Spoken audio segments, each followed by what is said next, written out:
Hey everybody, it's Sean and Trey with Reactions to the Classics. Before we get started today, we just wanted to invite you to take a look at our Patreon page where we have all kinds of reward tiers, anywhere from reacting to an entire album to songs, and to supporting us for as little as $1 a month. It really helps us out. And you can also check out our Facebook and Discord groups down below. Got a great community of people who love music. And all that to say, y'all, let's get to today's video. What's happening, everybody? Trey here, joined again by my dad, Sean, and today, Reactions to the Classics, we're going to be taking a look at Radiohead's debut record, Pablo Honey. We've done OK Computer, we've done Kid A, we've done The Bend, so we... In Rainbows. In Rainbows, yeah. Yeah, so, man, we've run a lot of stuff. So we want to kind of complete their discography through the rest of this year, and so why not go to the first record, even though it's not a certified classic per se, we're completionist here. So I knew Creep and Stop Whispering, but besides that, I only knew Creep. I didn't really know any of these early Radiohead tunes, so let's just kick it off with some quick facts. Yeah, as you said, debut studio album released in February of 1993, only went to number 22 in the UK. Wasn't thought of well for many years. Kind of retrospectively now, it gets a lot more love. Q Magazine ran a poll and it was picked the 61st best album of all time, which a little crazy. Yeah, but little nut. I think Radiohead Fever had caught people. Yeah, I think it had too. And then Virgin Records did in 1998 did a poll, and it was picked number 100 out of the top 1,000 albums of all time. The guys don't really like this album, and they've kind of warmed to it over the years. But you know, your first album is you're trying to find your footing, and you don't have a lot of control over stuff either. Like a lot of stuff is dictated to you by the record company. You know, the guys got together back in 1985, so they've been together for a little while. First they were called On a Friday, which was the name referring to their usual rehearsal day. They signed a 6-album recording contract with EMI in late 1991. At that time, the record company asked them to change their name. They changed it to Radiohead based on a 1986 Talking Heads song. Yeah, and the producer, we didn't have old Nigel Godrich in here yet. Nope, not yet. We had Sean Slade and Paul Coldery. These guys worked with the Pixies and Dinosaur Jr. Yep. So it kind of seemed like a natural fit at the time. Recording was done pretty quickly because Radiohead was pretty well versed in these tunes. Exactly, they've been playing them for a long time, man. So that was easy for them to do. And the name Pablo Honey comes from a skit from the Jerky Boys. I don't know who that is, but I do, but yeah. Tom York said that Pablo Honey kind of worked. They were all mama's boys. You'll notice with the album cover, the baby kind of in the middle with the flower around. It's just it's a little bit striking as you see it. And you were mentioning that the guys weren't huge fans of it. Johnny Greenwood actually said he'd give it about a 7 out of 10. Kind of that bad. They were looking at their footing, but then Ed O'Brien says, I cringe to think if anybody judges us off of Pablo Honey just for what OK Computer and even their next record, The Bend, was a step up in their eyes. And so that kind of segues us into the opening tune. The opening tune is called You, and it seems to be about people blindly following others, especially higher ups, and how it may lead to society's end. It's disguised as a simple love song, which a main character admires a girl. The lyricism in it and kind of the theme is something that we could relate to right now in 2020 for sure. Everything's up in flames. Up in flames, man. For me, this song's okay. It's one of the weakest tracks on the album, so I was surprised they use this as the opener, but you may feel differently. I actually do. I thought it was. I thought it was one of the better tunes on the record. Actually, so it was a bit more grungy, more powerful vocal performance from Tom than you're used to hearing. Quite energetic. I thought it worked well as an opener. Then that transitions us into the song that is the song that I think most people think of when they think of It's still their radio. biggest charting song. Oh yeah, Creep. And I mean, if you look on Spotify, this has over double the amount of streams as their next biggest song, over 500 million. People are missing out, man. They really are. Because there's so many good Radiohead songs. I mean, the band themselves eventually got sick of the song. They did. Because they were only defined by it. They stopped playing it live for years. But I actually am still a big fan of the tune. I actually like it as well. I knew the tune, but not super well. okay? But it wasn't even supposed to be on the album. They were just warming up playing it in the studio. The producers heard it. Then they tried to record a bunch of other stuff that day. It wasn't going too well, and they say, hey, why don't you play that song you guys were rehearsing? So they bust out Creep, play it in one take. The rest is sort of history. Yeah, the people got up, started applauding. The producers called the record company and pushed like, we've got your single.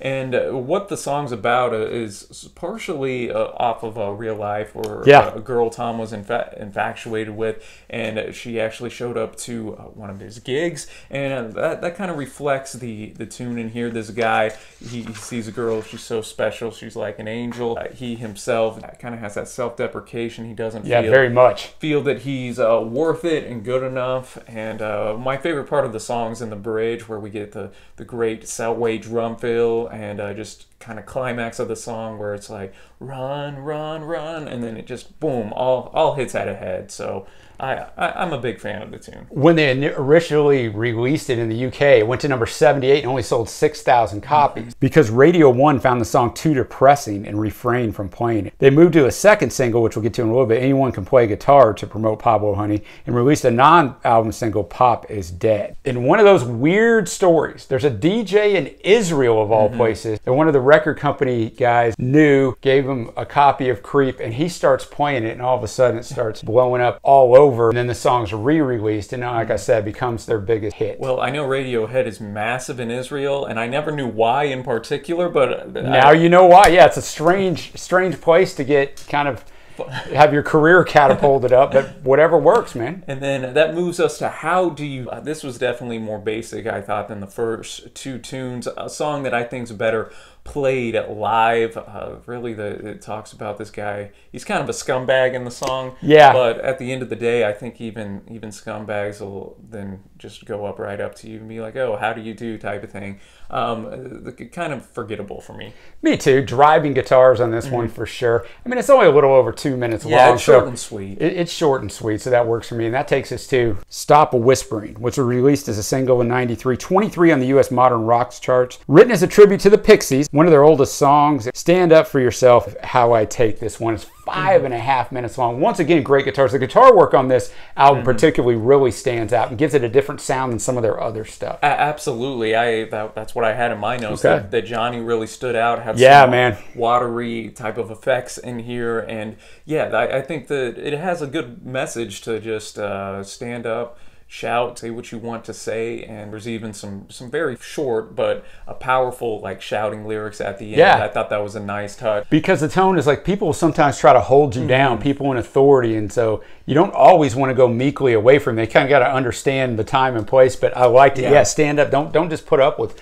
people putting you down all the time. Next up is Thinking About You. The lyrics tell a story about insecurity, desperation. She's gone with someone else. Her memories are still around. He misses her, but there's a bitterness to the breakup. Acoustic track tray. It's actually my favorite track on this album. Is it really? Oh, that makes me think he doesn't like it very much. I still enjoyed it. I didn't. It's only 2:40 as well. It's just a quick little spin I didn't through. expect it to be your favorite, but I mean, I still enjoyed the tune. Very emotional lyrics from Tom. You can feel it. Oh, absolutely. And though I think they did this style better in future records with High and Dry or True Love Waits. Sure. It was a nice break in the record to go strip it very back. Different. More acoustic. And then we're going to go to a song that was a single, Anyone Can Play Guitar. And I've tried it. I can't, but I'm still working on it, so that's absolutely incorrect. But and I love this tune because Tom, I didn't know Tom has such a disdain for Doors frontman Jim Morrison. Wow, I didn't either till I dove into this tune. My goodness. And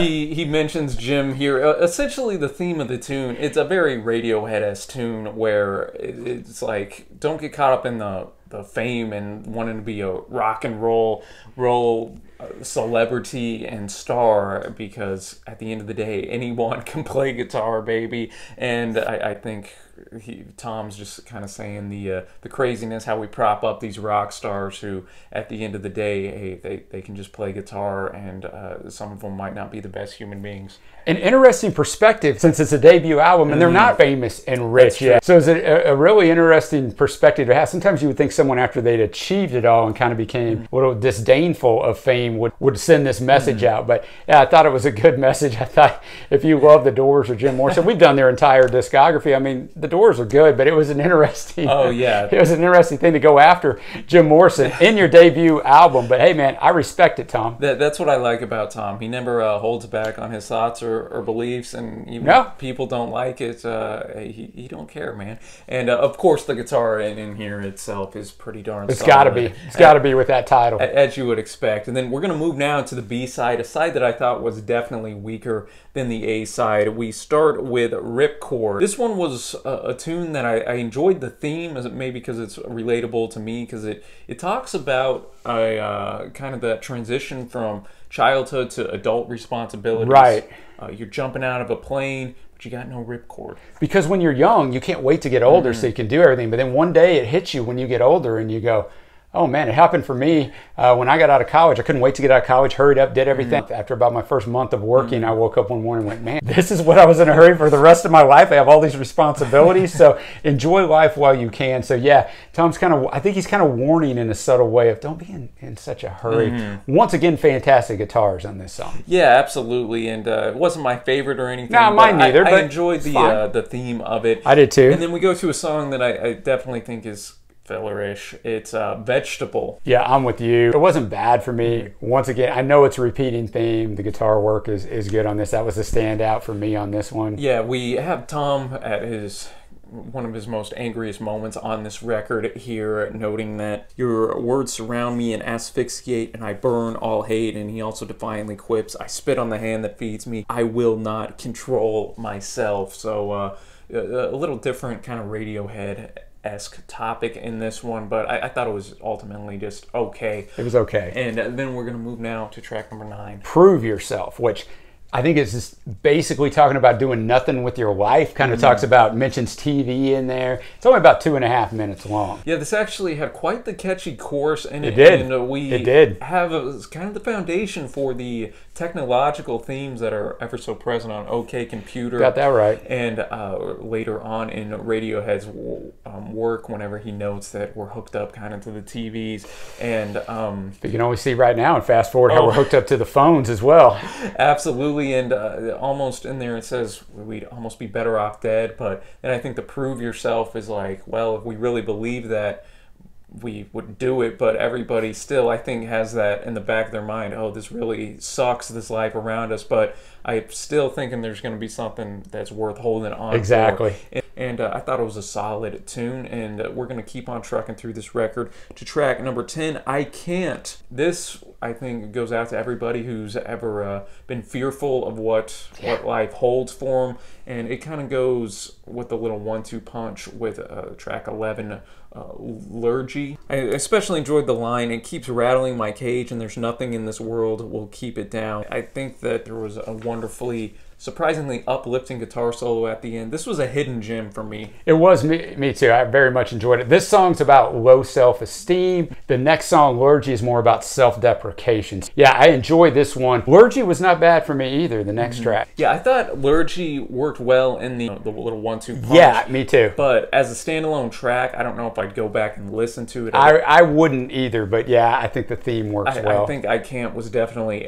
better for me, but still Liturgy had its moments. And then we go and finish off this with Blowout, which had the most kind of, I don't know, progressive, but the most Radiohead-esque type of sound to me, where they were experimenting a little bit and had interesting music backing. Yeah, for me...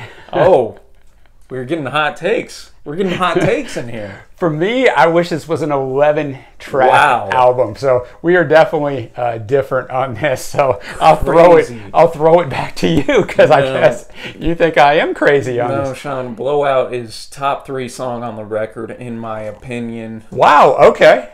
Had a prominent bass line, crazed guitar tones, and lyrics that reflect the fact that temporary solutions won't fix permanent problems. All that adds up to a foreshadowing song of what Radiohead would blossom into.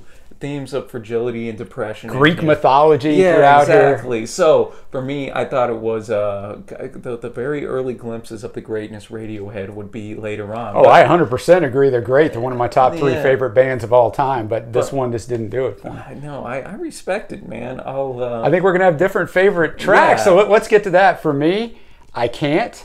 All right. Thinking About You is my favorite.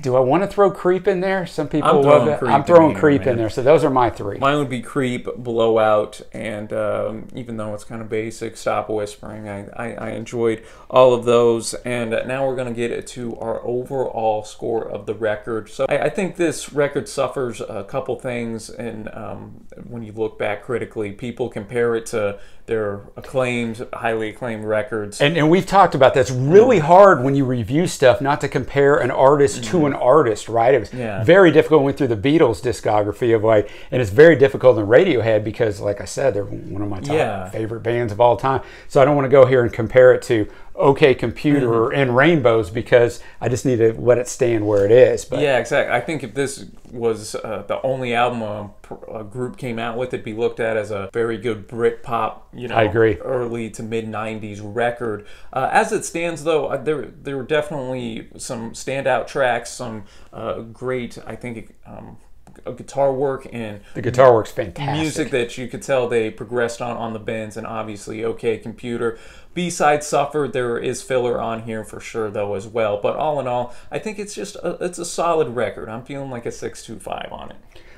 Wow, a 6.25. Okay, well, I am probably going to get barbecued by some people from my rating because I actually listen to this album more than I listen to most albums that we review, just because I kind of got into it. Oh, no, that's good.